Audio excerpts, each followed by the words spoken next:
Hello, everyone, and welcome to another episode of ChurchTechCast.com's question and answer. As you can hear in the background, my audio does work. So I'm going to go ahead and pause that so that we don't have to listen to it any longer. Okay, let me go ahead and close that. Make sure I am in the chat room. By the way, if you're interested in contributing to the show or you have a question, head on over to ChurchTechCast.com and join the live chat. This show is recorded live every Friday at 2 p.m. Eastern, 8 a.m. Pacific on ChurchTechCast.com. By the way, streaming bandwidth provided by worship channels. Live streaming made simple. Visit them online at worshipchannels.com. Well, I'm really excited that today I've got a bunch of great questions that I'm going to be answering. Some of these came directly to me on Twitter, and others were part of discussions that I was helping out with over on Google+. There's a church tech community that I help out with from time to time. Sometimes I ask questions, sometimes I answer them. One of the latest questions that I'm asking myself is, I found Hauppauge, Hauppauge, I believe is how that's spelled. They have they call a PVR, short for personal video recorder, that does live streaming. It takes an HDMI in and then that streams out.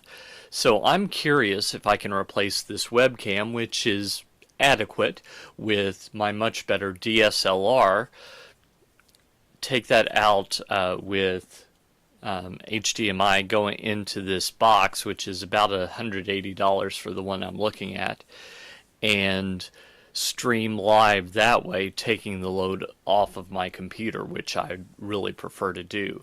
So if anyone has any experience with the Hauppauge PVR2, I think is the model number, it's advertised as being for gamers, but it allows you to record non-DHCP video,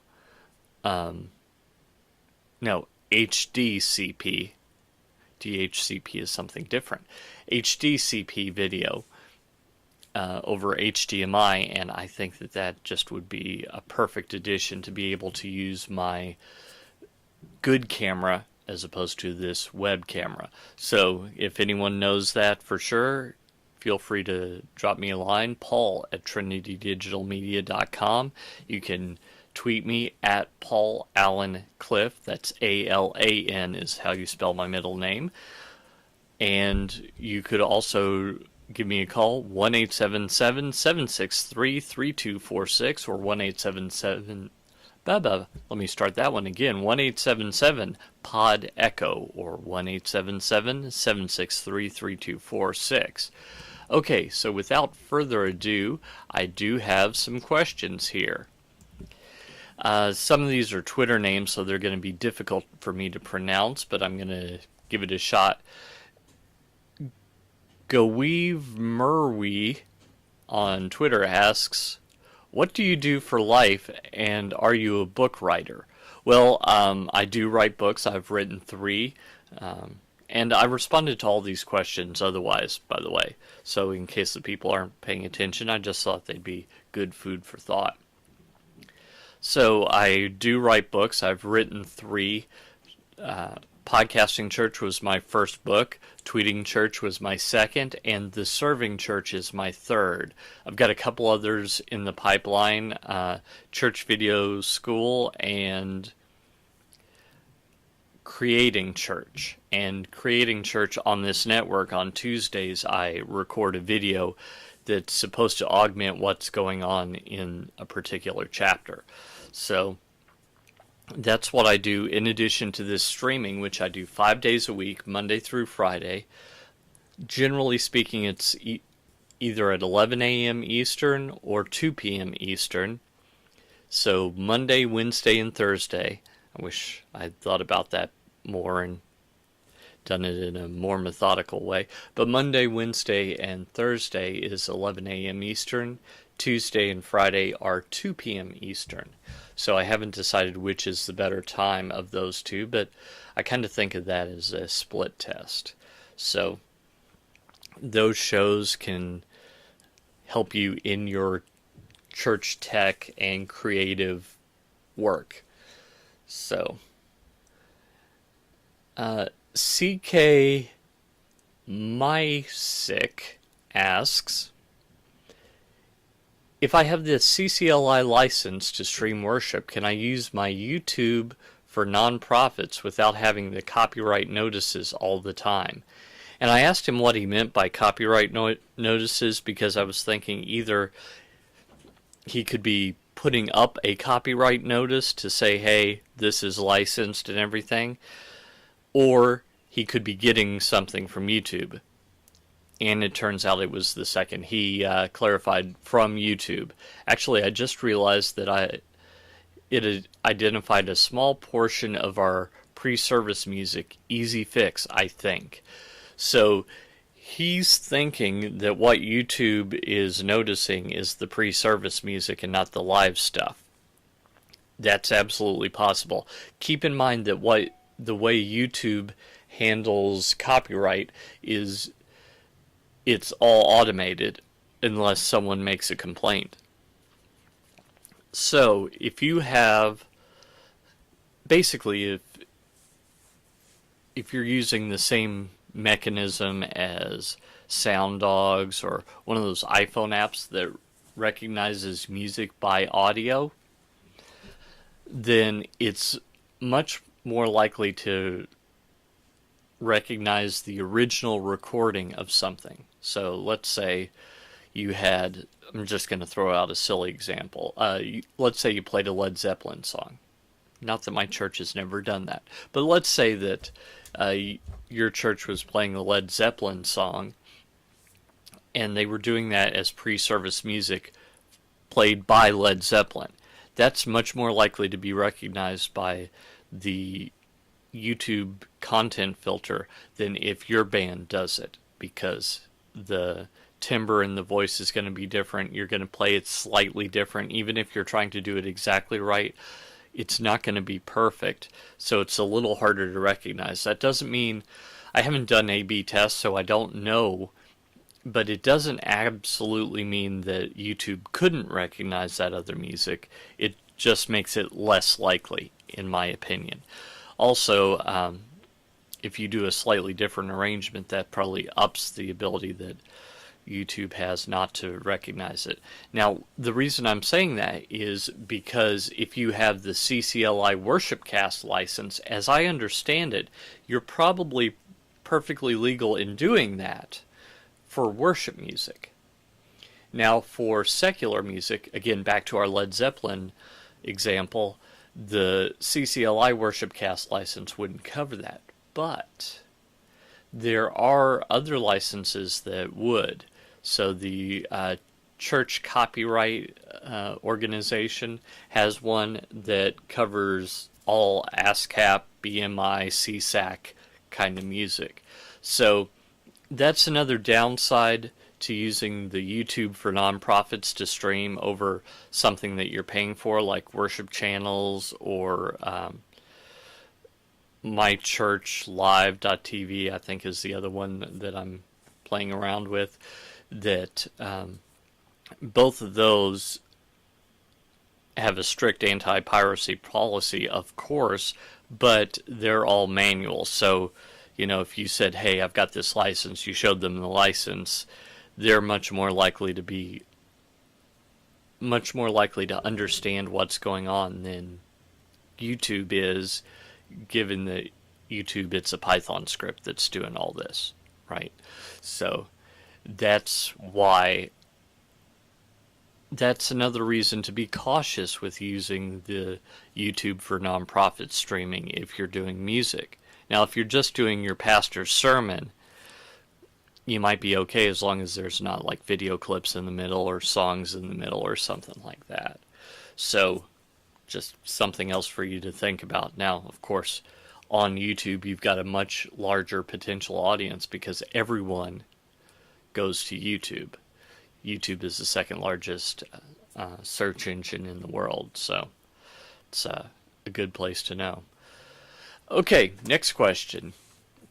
Dave Hayes on Google Plus asked, okay, I've been told we have a famous speaker visiting next month.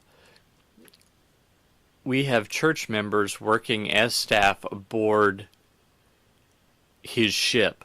So we want to do a live Skype call from us to them on the ship. Do any of you have any experience in interfacing Skype with the sound desk, etc.? We have a VGA feed from the pulpit and could patch the audio out from a laptop into the sound system. But will Skype handle the inevitable audio feedback echo issues that could arise? Have any of you been able to do this successfully? So I wrote back and said, well, the first thing you're going to want to do is send mix minus. So let me define that real quick. On most audio boards, I'm pointing to my audio board to my left here, which is an antique, but it works. You have the ability to do sub-mixes. So what I would send back to Skype so that they don't hear an echo of themselves, which is very unnerving, I would send the audio from whatever mic and that mic only.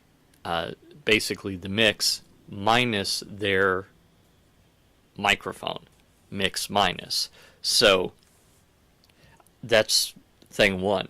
Thing two, I would make sure that they use a headset as opposed to just using the onboard mic and the onboard speakers on the computer, because that could definitely cause an echo. Thirdly, I would ride that mute button. So if the pastor or whoever introduces them, that's probably another tip, is it would be better to have like an introduction and then let them talk and then a conclusion, as opposed to a back and forth conversation, because that's going to be more difficult. But anyway, ride the mic there with, or the mute button on that mic, so that when the pastor isn't talking, we don't get audio from the shipboard Skype that enters into the microphone and then causes feedback on your end. So you've got feedback on both ends to contend with. The headset will help the other end, and the writing the mute button will help on your end. Understand? Probably another thing I would do, since it's on a ship, is I would record a segment live ahead of time, just so if they go into an area where there's clouds that shut off the satellite, or a bunch of people aboard the ship decide to use it all at the same time, or whatever, that you have something. Because there would be nothing worse than, it's 9:45 a.m. and you're ready to go and their internet cuts out just at that time. And I've had that happen before. So those are a few tips for using Skype in your worship service to connect with people abroad. You can absolutely do this with missionaries, with summer missions trips. If, like, my daughter is about next week, she's going to head on to a retreat at Myrtle Beach, North Carolina, South Carolina. I get the Carolinas confused. I'm sorry, Carolinians. I do. Anyway, she's headed to Myrtle Beach, and if we had a Wednesday evening service, it might be cool to have our senior pastor who's speaking there at that, or the youth pastor, to Skype in with the Wednesday night service during and say how everything's going. So that would be another great use for Skype. So that's just a few things that you can do with that technology, and I'm a big fan of it, and I'm hoping to get everything straightened out so that I myself can start using Skype here. So, next question. Matthew Vance, again on Google Plus, asks, I've been configuring Google Analytics for a new site I'm hoping to launch soon. Anyone have good goal ideas for a small church that does not request donations online or have an email newsletter? And I wrote back, and I think he's trying to use the goal portion of Google Analytics, and so I'm not 100% sure that this is correct, but personally, the analytics that I look at most are number of visitors, which is up, thank you to all of you that are watching, number of unique visitors, number of return visitors, number of bounces, and the time on the site. So you want to keep an eye on those, and of course, number of visitors, number of unique visitors, number of return visitors, time on the site, you want all those to go up. And bounces, you want those to go down. And a bounce is just someone that comes to one of the pages of your site and then leaves. If you had a one-page site, it would be 100%, but that would be the exception. Generally speaking, church websites and other websites have tons of pages, and you'd like people to go to at least a couple of them and spend more time. That's another one. Time on the site, all things being equal, if you have 2 visitors that visit 2 pages on your site and one spends 20 minutes on each page and the other spends 5 seconds on each page, the 20 minutes is generally speaking better. Unless there's really nothing to read and they just left the tab open or something silly like that. Okay? So, next question. I really hope I'm pronouncing his name right because he's a great guy. Ing Ung.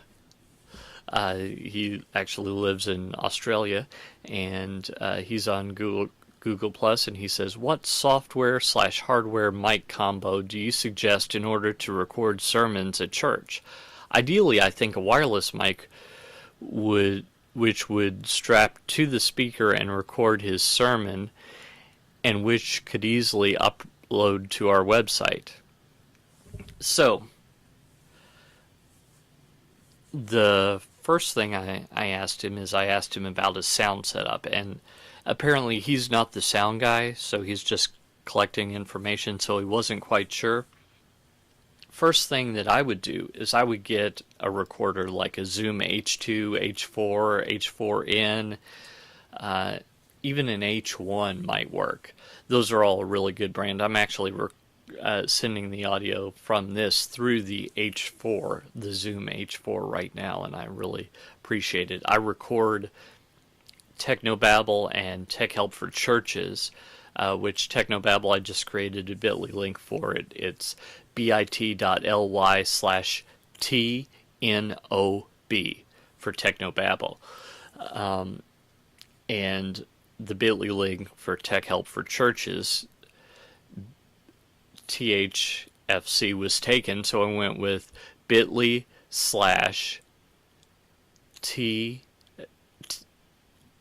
Let me start that one again. bit.ly/tech/ did it wrong again. bit.ly/tech HFC. Tech Help for Church. Tech HFC. Okay? So you can listen to those, and I record those on a Zoom H4, and I'm really pleased with the quality I get. And those are available at Best Buy or Amazon.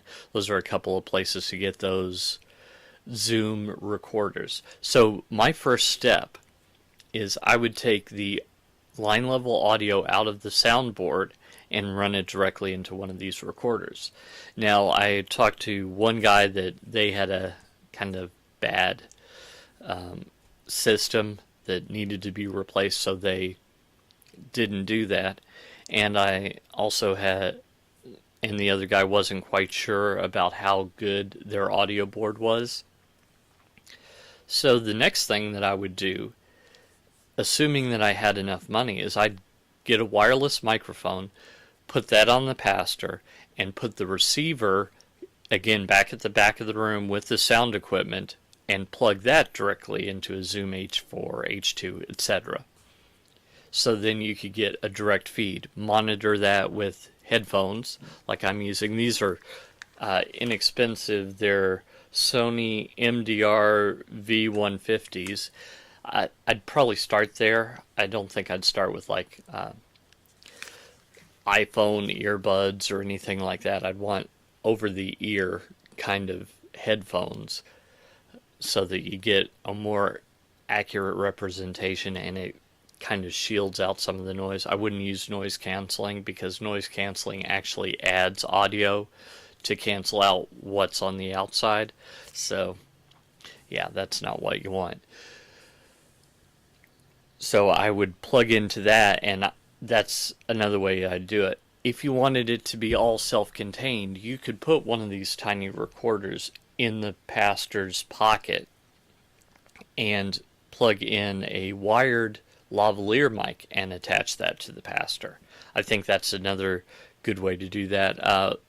There was a wedding I recorded a few years ago that I took a pretty small personal recorder and I put it in the groom's pocket so that I could record everything, and then I took it later. So that's something else you can do. Someone else took one of these Zoom H4s that has the built-in microphone like this one does, and they just put it on the podium. The problem is the pastor would step away from it, and if he or she hits the podium or puts the Bible down, it could get a little loud. So I'd recommend it against that if you can get away with it. And so I guess that's about all with that. Then for software, Audacity is free. I read someone said that Goldwave was a good choice. I don't think Goldwave is as powerful as Audacity, but you can do that. And I think Goldwave is PC only. For Mac, of course, GarageBand is what I use when I'm editing Technobabble and Tech Help for Churches. So I think that those are all good introductory ideas. So take a look at that. Okay, next question, again from Ing Ung. When designing a website, we should focus on our end users. With that in mind, what tips can you give to structure the menu so that it meets both the occasional visitor as well as the needs of existing members? So first off, I sent him a link to my church's website, questcommunity.com, and told him to take a look at that, because that's exactly what we're doing, is we're looking for both visitors and members. With that said, I'd absolutely have a new here or first time visitor tab, something like that that says, hey, we can answer your questions, and then I'd have a whole section that answered questions, provided directions, talked about what to wear, service times, maybe a Meet the Pastor video. All those kinds of things are what I would put in there. Next, I would I'd absolutely also consider what my website does. If my website has content that does not update, that's a mistake first and foremost. But let's say that that's just what you want. If you don't have content that updates, why would the returning members show up there very often? From time to time. So I think I would structure the website more towards visitors, more towards guests, because they're going to be new traffic and they would come in, as opposed to people that go, yeah, I know the services are 9:30 and 11:30 on Sunday mornings. I know how to get there. They don't need to come back if there's nothing that changes. I know what our kids ministry does. I know, there's just no reason for them to come back. So keep that in mind. because I'm a big fan of adding content to draw people back. But if you're not going to do that, then why structure it towards your existing members whatsoever? Because they're not going to come back. There's no reason for them to. Okay. Finally, Ken Barnes, who sent me a video to take a look at, and I looked at it, and he wanted some feedback on that, which, by the way, you can absolutely, if you've got videos you'd like me to take a look at, feel free to send me a link to those, paul@trinitydigitalmedia.com. You don't have to compress them and send them to me. If you just want to upload it to YouTube and keep that as a private link where you have to have the link and just send me that link, I would absolutely look at that, no problem. So, anyway, he had me look at a video, which one thing that his video needed, and this is a good thing for everyone, is when you've got certain copy that you want to read, certain words that go with the video, make sure that you practice it like crazy and it's in a conversational tone. And I mean, the idea is you don't want someone to know that you're reading, whether you're reading or not. So, hopefully I'm getting better and better at that, but you'll notice that what I'm doing right here is off the cuff, and I'm not reading whatsoever. So that's kind of the tone that you're striving for. So if you have it memorized, you can make it just come alive. And there's no reason why you can't read a sentence, memorize just that one sentence, and then say that one sentence into your recorder if you're doing a voiceover. So keep that in mind. But his main question was, I told him that some of his videos look like clip art and some were like photographs, and I said, you know, I'd just go with photographs. And so this is his question. I know I need different ones, photographs, but cost is the problem. The ones I have found are expensive. It is hard to get free ones that coincide with the theme. And I responded back to him and I said, well, yes and no. For my blog, what I do is I go to photopin.com. That's photopin.com. Just how it sounds. And I search there, and they search Flickr for Creative Commons pictures. Now, recently I got into a discussion online about that, because it's my contention that if someone represents a copyrighted work as being under Creative Commons, and you use that in good faith, assuming that they're telling you the truth, if they don't tell you the truth, then the onus should be on them, having lied to you. But if you want to cover your rear, and I'm all about that, so this is what I started doing, is you can take an image, so you can download it from Photopin. Make sure, if you're going to use it on your church website, you probably want to make sure that it's okay for use with commercial works. Better safe than sorry. So there's a checkbox on Photopin for that. And you can go ahead and download that image. Then you can go to Google Image Search, google.com, and there's a little little camera icon. Click on that, and then you can drag that image back into your web browser, especially in Chrome. I believe others will do it, and if not, I think it'll let you upload it. And then Google will search for visually similar images. So not too long ago, I was looking for an image of someone basically winning a contest. Well, I found one that said, I won, and it was a woman in a white room sitting cross-legged. She was dressed like she was a businesswoman in front of a laptop with her arms up. I won! You know, that kind of thing. And I thought, it says it's Creative Commons. I guess I'm going to download it. So I downloaded it, and then I went over to Google and I did a search, and the more I searched, the more uneasy I felt about it. So I ended up not using it because it just looked like a stock photo from a stock photo site. So I decided against it, even though the only ones I found seemed to be kosher to use. So I don't know.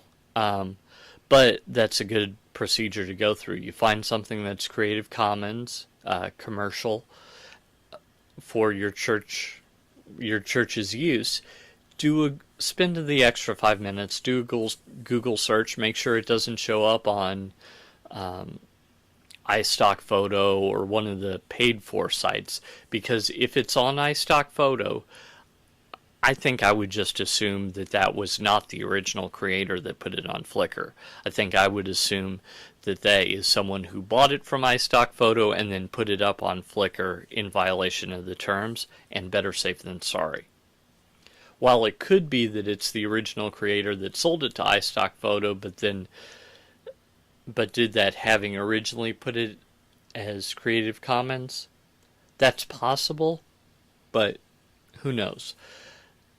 You're much more likely to be safe. So if you find it in both places, don't use it. If you find it only on Flickr and it's Creative Commons and it looks like it's not professional stock photography, then I would feel more comfortable using it. Okay? Well, I don't see any additional questions over in the chat window. If you've got any, feel free to send them. I'm going to hop up over to my email real quick and see if there's anything there. That's good. And nothing there. And let's see here.